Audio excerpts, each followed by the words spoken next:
நடிகர் சூர்யா ஆரம்ப காலங்களில் நிறைய படங்கள் வந்து பார்த்தீங்கன்னா வெற்றி படங்களாக கொடுத்துட்டு இருந்தாரு.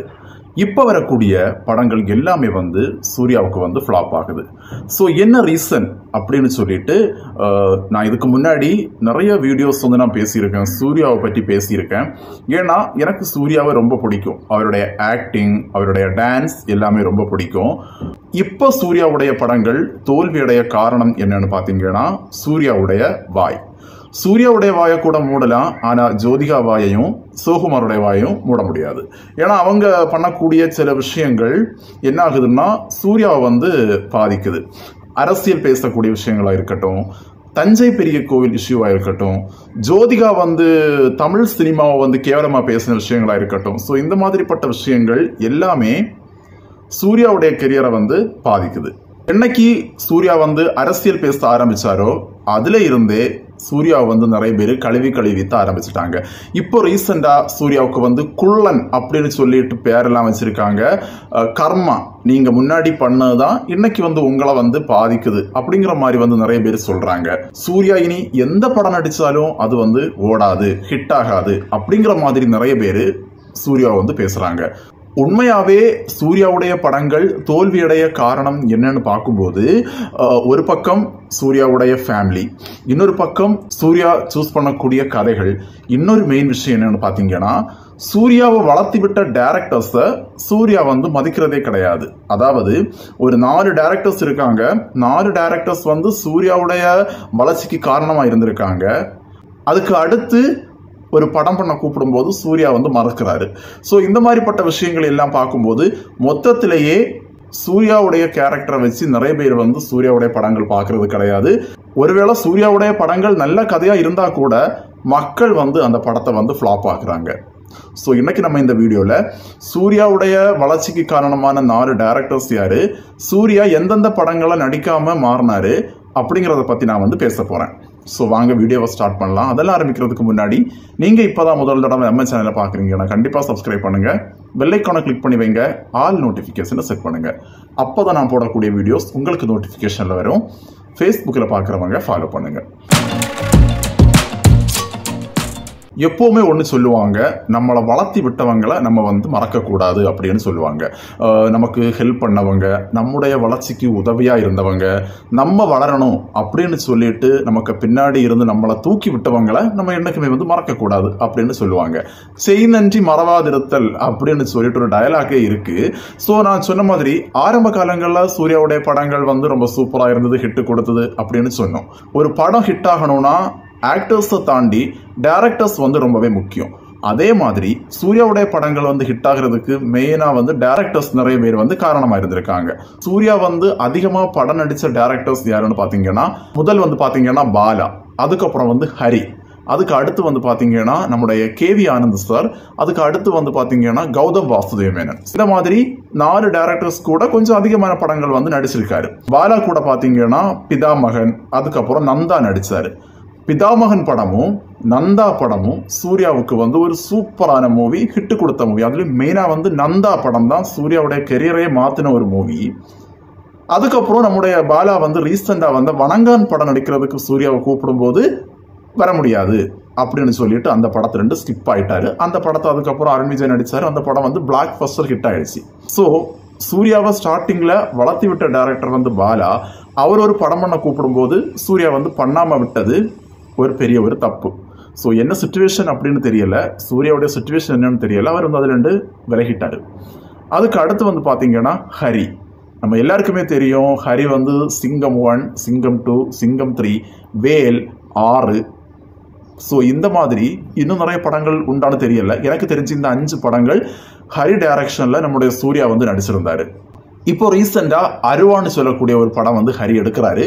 எடுக்கும்போது சூர்யாவை கூப்பிடுறாரு, இந்த படத்தில் நடிக்க வாங்கணும். அப்போ சூர்யா வந்து இல்லை வர முடியாது அப்படின்னு சொல்லிட்டு அந்த படத்துல வந்து மாறி போறாரு. ஸோ ஹரி வந்து சூர்யாவுக்கு எவ்வளோ ஒரு இம்பார்ட்டண்டான டைரக்டர், எவ்வளவு ஹிட் படங்களை கொடுத்தவர். ஸோ அவர் ஒரு படத்துக்கு நடிக்க கூப்பிடும் போது சூர்யா வந்து இல்லை வர முடியாது அப்படிங்கிற மாதிரி சொல்லியிருக்காரு. ஸோ இது ஒரு ரீசன். அடுத்து வந்து பார்த்தீங்கன்னா கௌதம் வாசுதேவ் மேனன். கௌதம் வாசுதேவ் மேனன் வந்து சாக்லேட் பாயா இருந்த சூர்யாவுக்கு ஆக்ஷன் வரும் அப்படின்னு சொல்லிட்டு காட்டினது யாருன்னு பாத்தீங்கன்னா கௌதம் வாசுதேவ் மேனன்.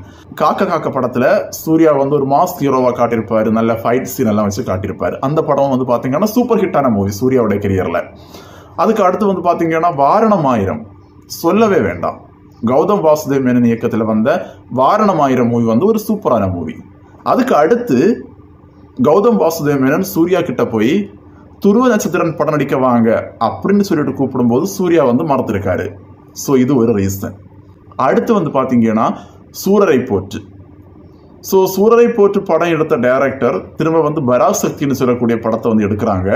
பராசக்தி படம் எடுக்கும்போது சூர்யாவை நடிக்க கூப்பிடும்போது இல்ல நான் வரமாட்டேன், ஏன்னா பராசக்தி படத்துல வந்து ஹிந்தி லாங்குவேஜை வந்து எதிர்க்கிற மாதிரி சீன் வருது, நான் வரமாட்டேன் அப்படின்னு சொல்லிட்டு சூர்யா வந்து மாறி இருக்காரு. போது நான் இப்ப சொன்ன படங்கள் பாத்தீங்கன்னா வணங்கான் ஹிட்டான மூவி, பராசக்தியும் நல்ல படம் தான், இன்னும் ரிலீஸ் ஆகல, ஆனா ஒரு சூப்பரான மூவியா இருக்கலாம். துருவ நட்சத்திரம் ரிலீஸ் ஆகல, அதுவும் ஒரு சூப்பரான மூவி. ஹரி ஒரு சூப்பரான டைரக்டர். ஸோ இந்த மாதிரி இந்த 4 டைரக்டர்ஸும் சூர்யா வந்து வளர்த்தி விட்டவங்க. ஒரு காலத்துல சூர்யான்னு ஒருத்தர் இருக்கிறாரு அப்படிங்கிறத வந்து காட்டுனது இவங்க 4 பேரும் தான். ஸோ இவங்க 4 பேருடைய அடுத்தடுத்த படங்கள்ல சூர்யா நடிக்காம இருந்ததும் ஒரு ரீசன்.